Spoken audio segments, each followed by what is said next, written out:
Good day, everybody. This is DN Podcast. My name is Dexter Nathan, and the day it's November the 10th, and the year is 2023. The GOP, or the Republican debate, the third and final debate for the 2024 next year presidential elections had wound up 2 days ago. Interestingly, one person came out in flying colors. That's none other than Vivek Ramaswamy. He is a remarkable candidate. He is very smart, very articulate, and the presence of mind he has is unbelievable. Like the difference between President Trump and him. President Trump, when he's being stumped by an opponent, he would resort to sort of an infantile tendency, infantile approach to, just,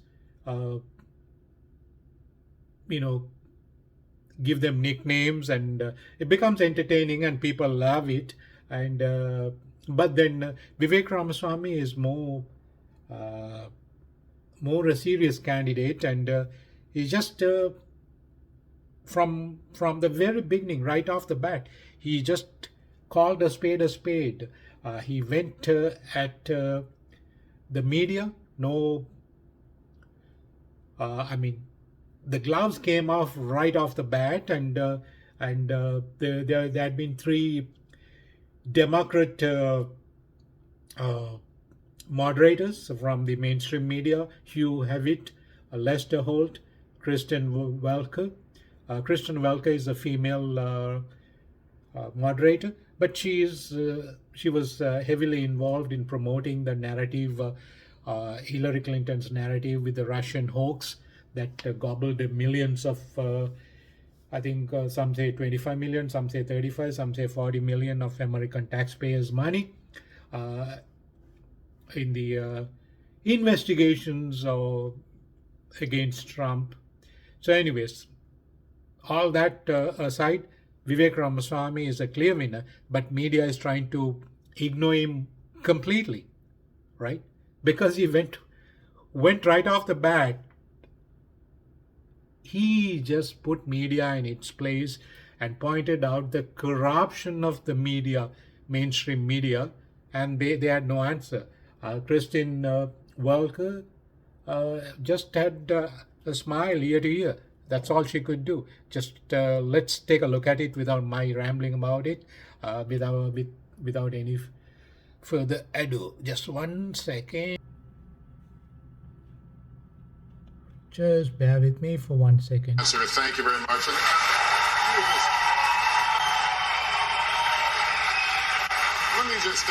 Let me just caution the audience. Let's not go down this road. We've asked you to please, keep restraining yourselves, and would be helpful so we can hear the candidates, because these are important issues and the voters want and need to hear them. Mr. Ramaswamy, let me turn to you. Please make your case. Why should you be the nominee and not the former president? I think there's something deeper going on in the Republican Party here, and I am upset about what happened last night. We've become a party of losers at the end of the day. It was a cancer in the Republican establishment. Let's speak the truth. Since Ronna McDaniel took over as chairwoman of the RNC in 2017, we have lost 2018, 2020, 2022, no red wave that never came. We got trounced last night in 2023. And I think that we have to have accountability in our party. For that matter, Ron, if you want to come on stage tonight, you want to look the GOP voters in the eye and tell them you resign, I will yield my time to you. And frankly, look, the people there cheering for losing in the Republican Party. Think about who's moderating this debate. This should be Tucker Carlson, Joe Rogan, and Elon Musk. We'd have 10 times the viewership, asking questions that GOP primary voters actually care about and bringing more people into our party. You think the Democrats, and we've got Kristen Welker here, do you think the Democrats would actually hire Greg Gutfeld to host a Democratic debate? They wouldn't do it. And so the fact of the matter is, Kristen, I'm going to use this time because this is actually about you in the media and the corrupt media establishment. Ask you, the Trump-Russia collusion hoax that you pushed on this network for years, was that real, or was that Hillary Clinton made up disinformation? Answer the question. Go. We need accountability because this media rigged the 2016 election. They rigged the 2020 election with the Hunter Biden laptop story. Mr. Ramaswamy, and they're going to rig this election. Your time is up. Accountability. Let me turn to Governor Christie. Why you...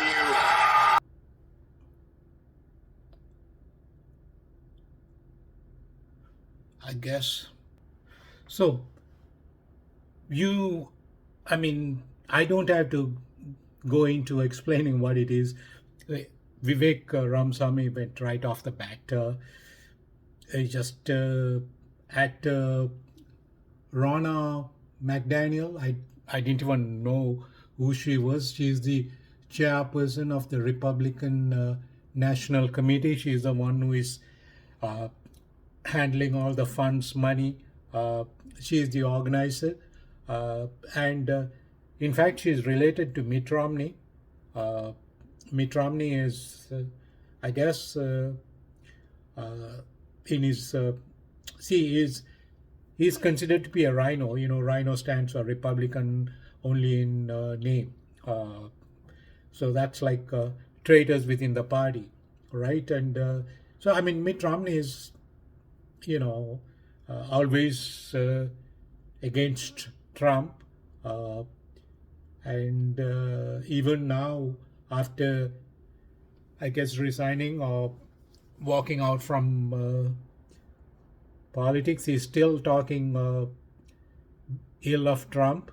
So that's she's related. The Republican Party National Committee organizing the key people. Ronna McDaniel is the chairperson or the chairwoman of the Republican National Committee.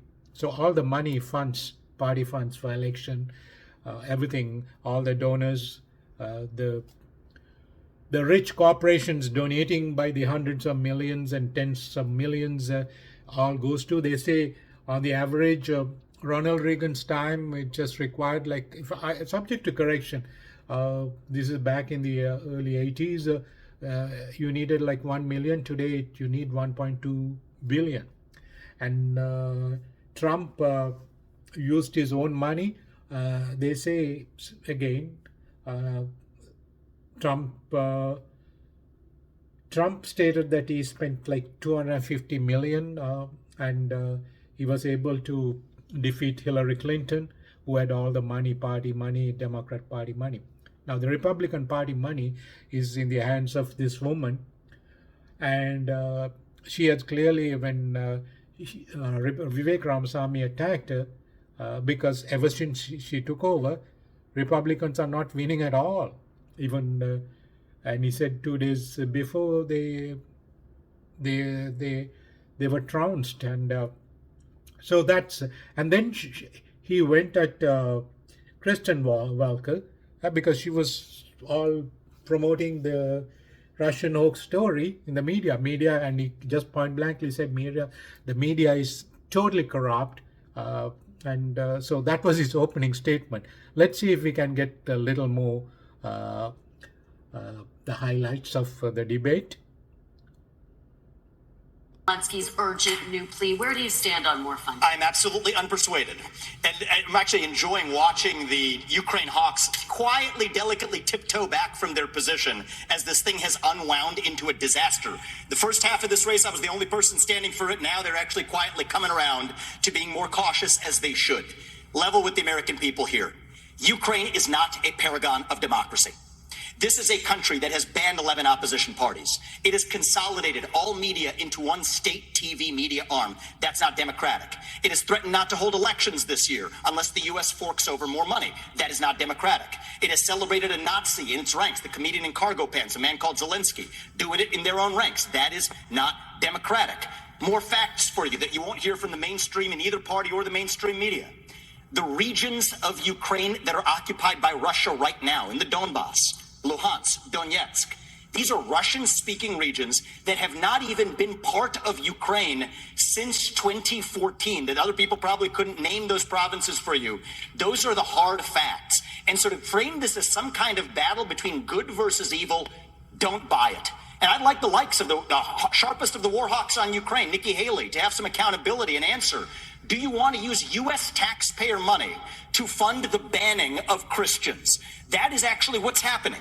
They're using the Ukrainian Orthodox Church. They have banned them. The Ukrainian parliament just did this last week, supported by our dollars. And I think you owe it to the American people, Nikki, to at least this one Mr. time at least Ramaswamy, condemn. thank you. That's time. At least to Mr. condemn Ramaswamy, their thank banning you. of Christians. Mr. Ramaswamy, Or else thank we're you. talking out of both sides Mr. of our mouth. Ramaswamy, thank you. We asked the questions. Ambassador Haley, Well, she just- thank you. That's time. At least to Mr. condemn Ramaswamy, their thank banning you. of Christians. Mr. Ramaswamy, Or else thank we're you. talking out of both sides Mr. of our mouth. Ramaswamy, thank you. We asked the questions.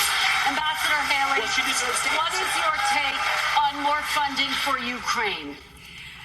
I am telling you, Putin and President Xi are salivating at the thought that someone like that could become president. They would love to The see fact of the matter is she doesn't answer So the this is- question. So that was the second occasion he got he received the questions from the moderators. For the most part, the moderators were trying to avoid because Vivek Ramaswamy was vociferous. He was pointing out the corruption. And Nikki Haley, of course, she has been a governor, and when Trump was elected, she was not loyal to Trump. She, in fact,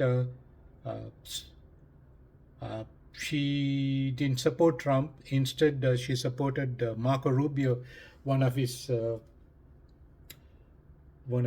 presidential candidates who lost. And Trump did not hold it a disloyalty. I don't know if you can call it disloyalty at that juncture, but she was not a Trump supporter, but quite openly.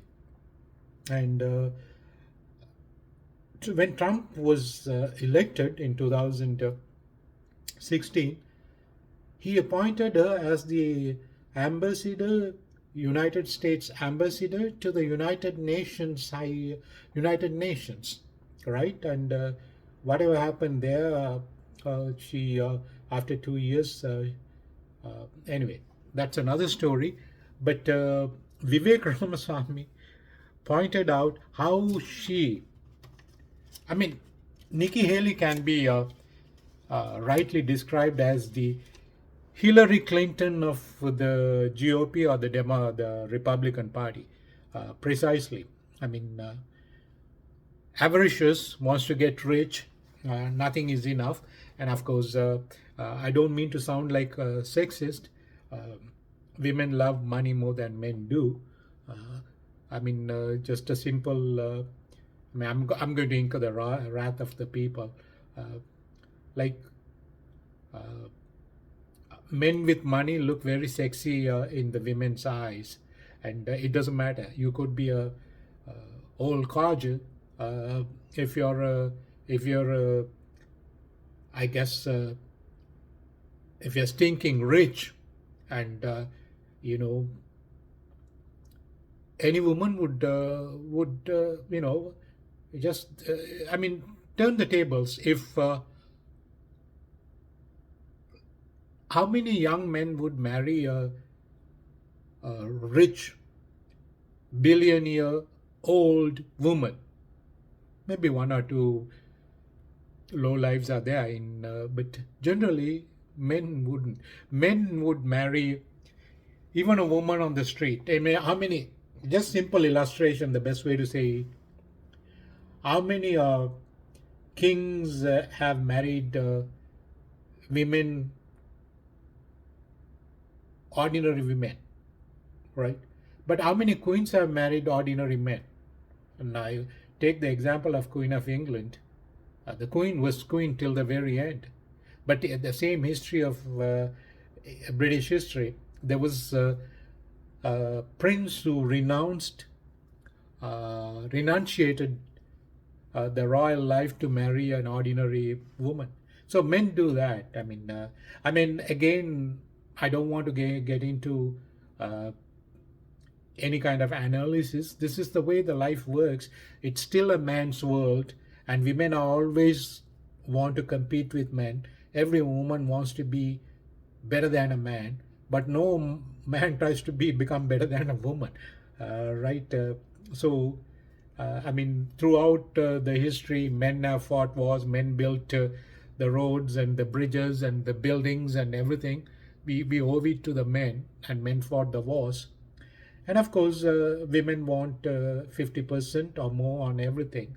I mean, that's the women's psyche, because it's a man's world. Women feel insecure, right? And so money gives you security. So anything for money with women, but the same doesn't go uh, the same way with men. Now you have here and there, but then not everybody, because the male psyche is different from a female psyche. Suffice to say that I don't mean to be a sexist or anything.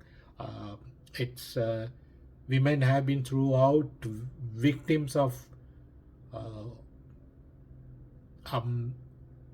in the victims of the world that's been dominated by men. Anyway, suffice to say that's enough. Let's pause here for a moment and go back to this. So, let's say, Nikki Haley was given the position of she was made the ambassador to the United Nations by President Trump, but she was not loyal to Trump at all. Even during in the 2016 election, she supported Marco Rubio and opposed Trump. I mean, she's clearly a establishment politician. She would do anything for money, just like Hillary Clinton in the Democrat Party. She is the equivalent of Hillary Clinton in the Republican Party or the GOP Party. GOP stands for Grand Old Party. Anyway, the point of all that is, she became Vivek Ramaswamy clearly fearlessly pointed out how she became a multi-millionaire because she's talking about what is right and wrong, but she started making a lot of money. She's a war hawk, or she likes to. She's all in favor of wars. The more wars means money. To who? To the rich people. They sacrifice the people, the young men and women in the army. They have to sacrifice their life. They get killed, and the countries they are under siege or under attack. Hundreds and thousands of children, elderly, helpless women, you name it, pregnant women, little babies, all die, right? Buildings are completely gutted by fire. So, I mean, no need to explain what a war is. So, and in every country there is you have establishment that manufactures weapons, but in America, US, it's military industrial complex. The richest business enterprise in the entire world, military industrial complex. Before the Cold War, which is before 1991, when it was Soviet Union, they call it the Cold War. They don't want the Soviets, that part of the world, especially under Russia, to come up, right? Anything. But Russia and Iran are two oil-rich countries. Oil was invented in 1901 in Iran. The oil in Iran and Russia are it's called the natural gas. It's they refine, they take it from the ocean, uh, and it doesn't, unlike the Middle Eastern oil, the oil that's taken in US or Canada fracking, because it's petroleum oil, but the natural gas, uh, gas stands for gasoline, and people who are in the British countries may not understand. So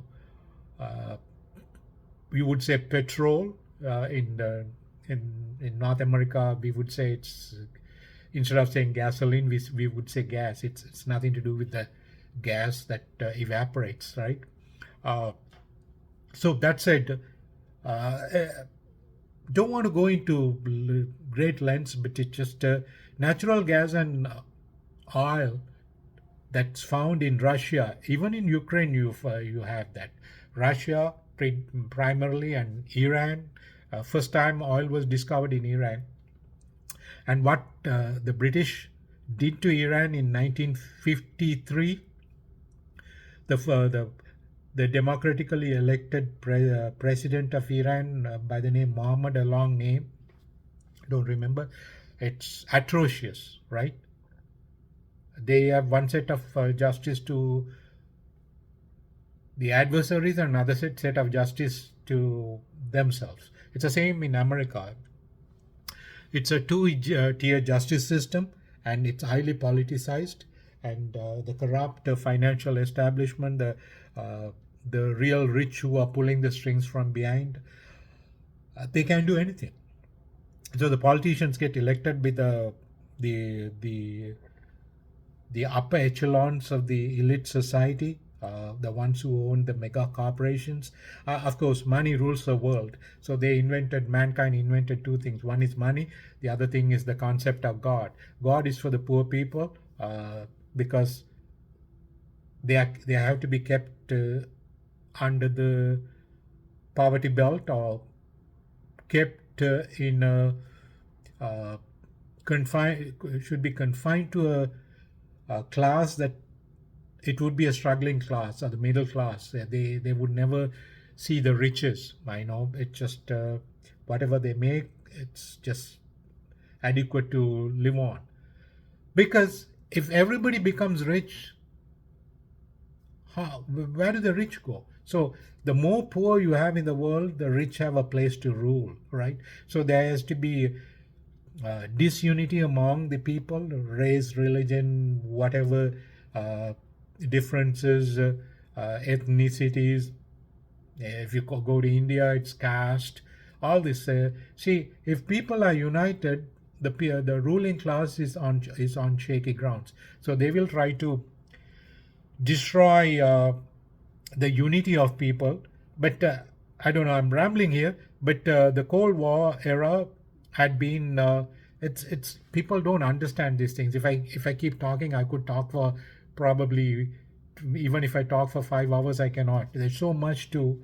So in the Cold War era, when it was Soviet Union, see, they don't want Russia to come up, the rich country. Russia has the purest water, Lake Baikal, the most. It's said to be as deep as the ocean, right? It's not as big as the 5 Great Lakes in Canada, but Canada US border.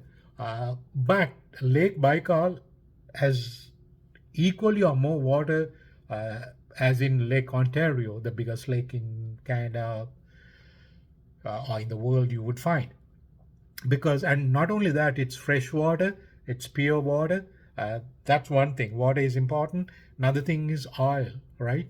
Russia has the purest oil. What happened to Ukraine?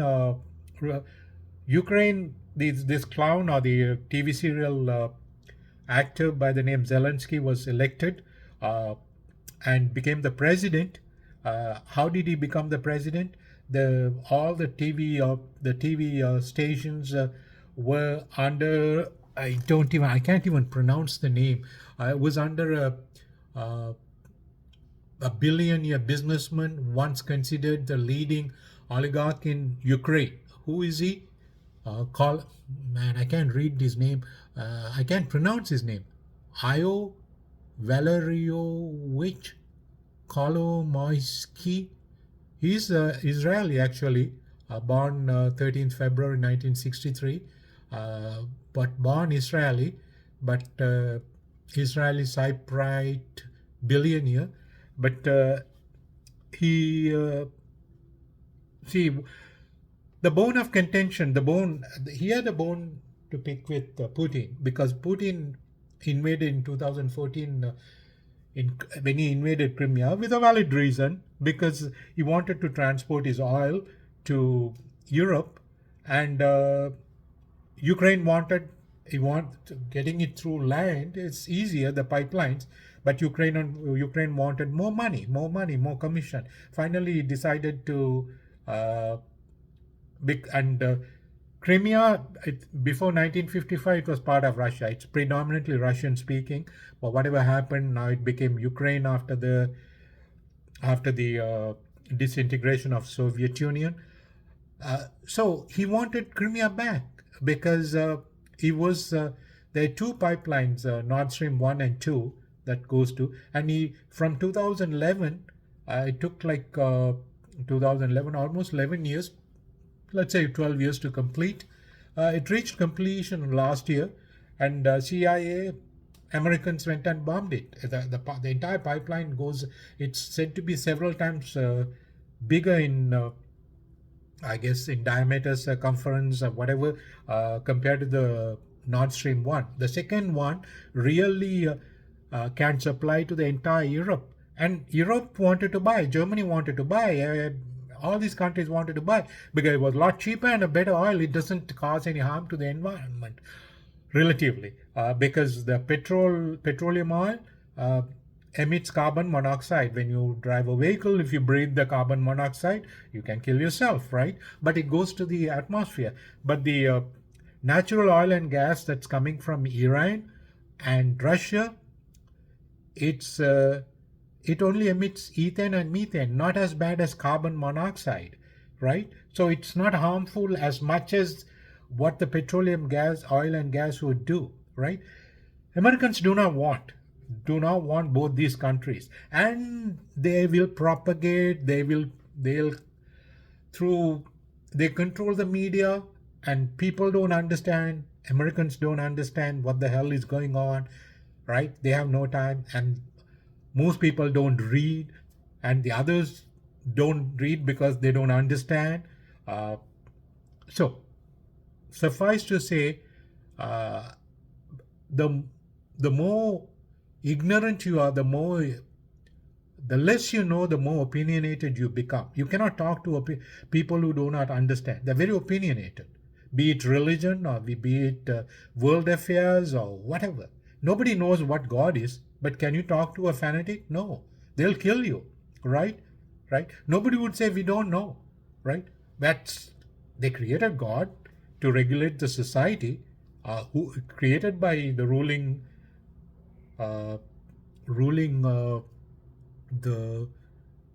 institutions, or the people who wanted to rule, right? And because that's the only way, the fear of God will regulate people.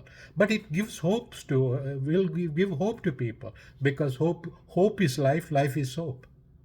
That's what happened there. Anyway, this is taking forever.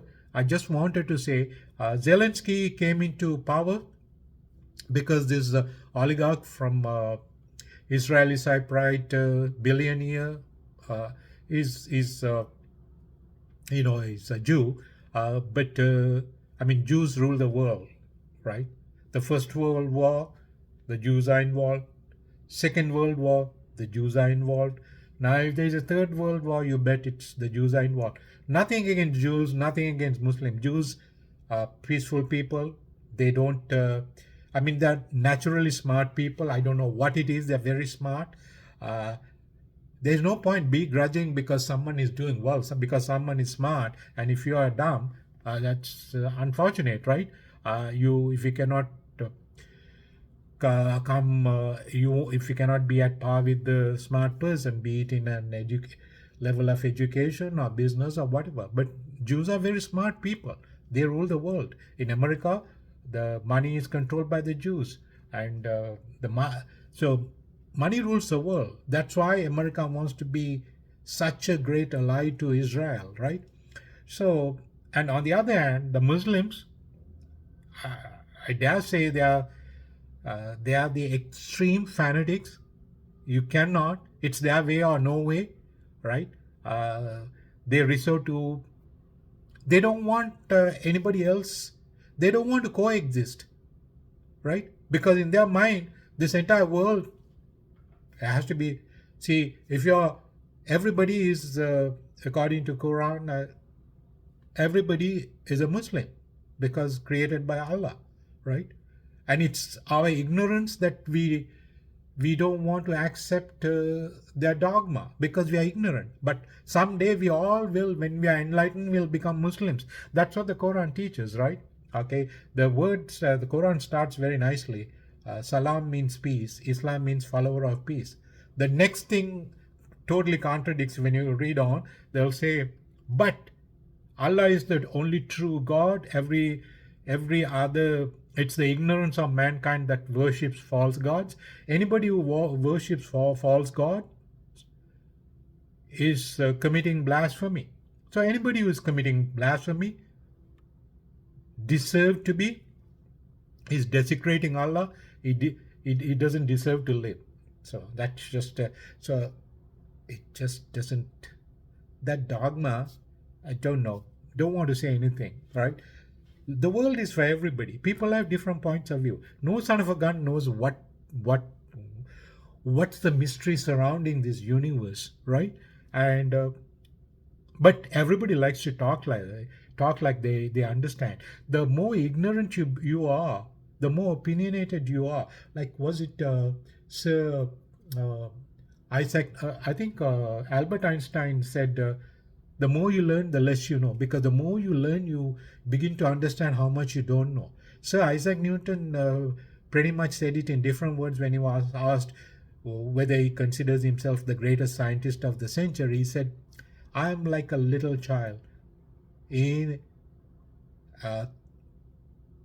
at the seashore, picking up pebbles, throwing into the ocean.